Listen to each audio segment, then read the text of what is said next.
Hello. Welcome to this web briefcase tutorial which will help you to starting our new device performance audit tool.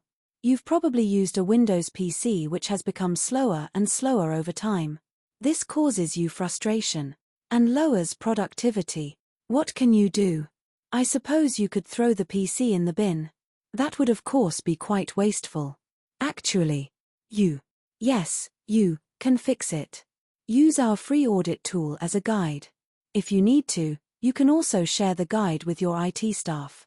In your browser, visit webbriefcase.com. In the search field, type the word device. As you start to search results will be shown, including the device performance tool hyperlink. Click on the hyperlink to start the tool. At the top of the tool is a shareable link icon. If you click on that, the page will refresh and show the tool automatically. Anytime you refresh the page, the tool will again show automatically. You can bookmark the page and share the web address of the page with your IT team. Work your way through the checklist.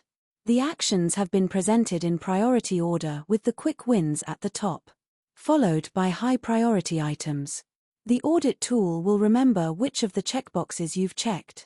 Even if you go away from the site, when you come back, you can continue from where you left off. I'm sure at least one of the actions in the list will speed up your device. Thank you for your time.